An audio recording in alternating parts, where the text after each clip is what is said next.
Boa tarde a todos. Eu sou Joana Disse. Eu queria dizer, Ana, que é muito mais fácil defender um budget do que estar aqui nesse palco. Pode falar que o negócio é feio. Bom, gente, eu sou Joana Disse. Eu sou a mãe do Vitor e do Tom. O Vitor tem 13 anos, Tom tem 8. Eu tenho também um terceiro filho aí, que é o Luke, que é um golden de 2 anos, que se acha menino com toda certeza. Ele tem certeza absoluta que ele é um menino. Sou casada com o André, há 17 anos. Estou nesse mundo corporativo há 23 anos, passando por multinacionais, e nesse meu último movimento eu estou há 7 anos e meio na Sanofi, na Medley Sanofi, como head da Medley. Eu fiquei pensando muito nas mensagens que eu traria aqui, e eu queria trazer 3 reflexões. A primeira reflexão é: se posicione sempre, mas não se perca de você nesse caminho. A segunda é: invista em autoconhecimento. E a terceira, encontre ou se conscientize dos seus valores e do seu propósito. E aí, querendo estabelecer aqui um pouco esse cenário, o que eu estou querendo dizer com isso? Né? O mundo corporativo começa lá nos primórdios da Revolução Industrial, baseado nas características de eficiência, de comando e controle, de pragmatismo, de ação, né? De foco em resultado. Né? Foi um ambiente criado para homens. Ele não foi um ambiente criado para mulheres. E aí, fazendo o paralelo aqui do meu cenário nessa jornada, né? Eu fui uma pessoa criada no interior, em Poços de Caldas. Eu nasci no Rio, mas a minha infância foi toda em Poços de Caldas, com muito privilégio de viver numa família muito estruturada, em que meus pais nunca diferenciaram por gênero eu e meus irmãos. Sou eu, uma irmã e mais um irmão, eu sou a do meio. E, pelo contrário, num ambiente que sempre me estimulou muito a me posicionar, a colocar claramente os meus limites, a me fazer respeitar. E acho que um outro ponto muito importante dessa minha infância é ter tido exemplos muito fortes de mulheres na família.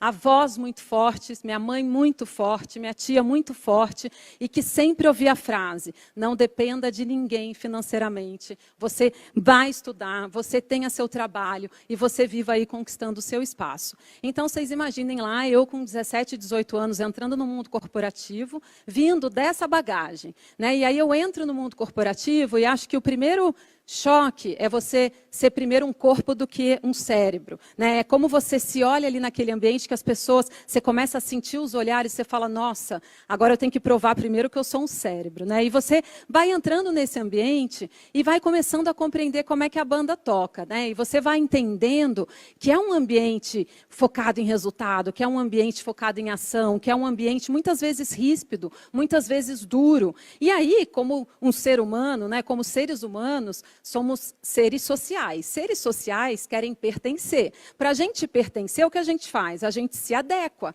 A gente se adequa àquele ambiente para se sentir pertencente. E aí, o que eu fui entendendo? É um jogo de tomar lá da cá. Se você se posiciona, você sobrevive. Se você se posiciona, você consegue mostrar o seu limite e você é respeitado. E assim fui eu vindo nessa jornada, né? De me posicionar e de ser tomar lá da cá. E eu sempre tive muito orgulho de falar: por cima de mim ninguém passa, e aqui eu vou seguir, vou fazer.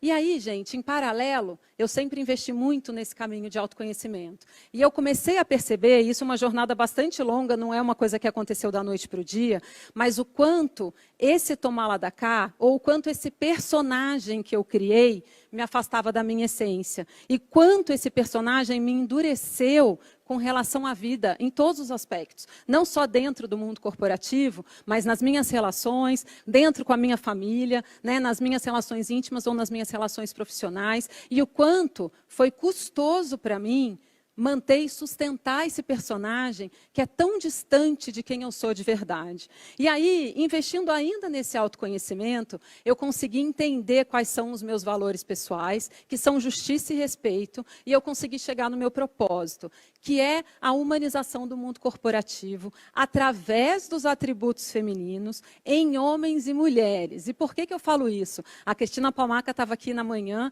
e ela comentou esse mesmo livro que eu vou falar para vocês agora, que chama Liderança Shakti, que é um livro incrível, que ele fala o seguinte: que todas as pessoas, homens e mulheres, a gente é 50% atributo masculino e 50% atributo feminino. O que significa isso? Atributos masculinos: pragmatismo, ação, foco em resultado. E atributos femininos: empatia, criatividade, vulnerabilidade, trabalho em equipe.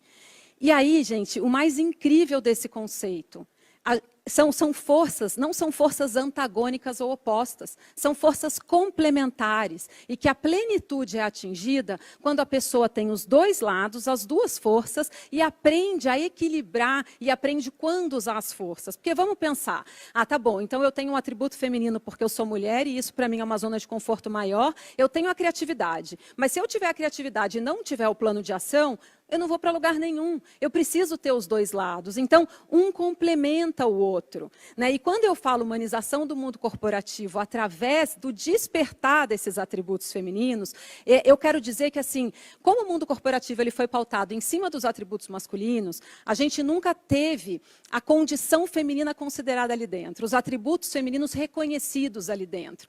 E ele é difícil para homens e mulheres, porque, vamos pensar aqui, a gente entra no mundo corporativo, a nossa zona de conforto são os atributos femininos. Então, eu entro no mundo corporativo tendo que ir para o outro lado oposto, que é fora da minha zona de conforto, que são os atributos masculinos, e eu me transformo para entregar aquilo. E aí eu vou buscando, né, aquilo cada vez mais que está fora da minha zona de conforto. Por outro lado, o homem entra no mundo corporativo já um passo à frente, porque ele está dentro daquilo que é a zona de conforto para ele, mas ele também não pode ser vulnerável. Ele também não pode dizer que ele pode errar. Ele também não pode dizer que ele se sente sozinho. Então, quando eu falo em humanização do mundo corporativo, a gente precisa ter o homem nessa jornada também. Porque a gente só vai conseguir transformar quando todo mundo se mobilizar para entender que a gente é ser humano e que a gente precisa se olhar e se respeitar dessa maneira. E o despertar em nós é porque muitas vezes a gente esquece até com a gente que a gente é ser humano. A gente vive na lista de tarefas, né? A gente vive no automático. Como é que a gente resgata isso dentro do mundo corporativo? Principalmente, porque ainda são ambientes muito duros. Eu já escutei de muitas pessoas que eu sou muito utópica, né? Que eu sou louca, que eu não vou ver essa transformação acontecer ainda na minha geração. E o que eu queria dizer para vocês é que pode ser que eu não veja, mas eu acho que a gente tem uma responsabilidade e uma obrigação de dar um passo e de acreditar no nosso poder individual. Porque se cada um acreditar que pode dar um passo, eu tenho certeza que essa transformação vai vir muito mais rápida e de uma maneira que vai ser o que a gente ainda vai conseguir viver, ainda que antes de eu passar aí para o próximo nível. Muito obrigada.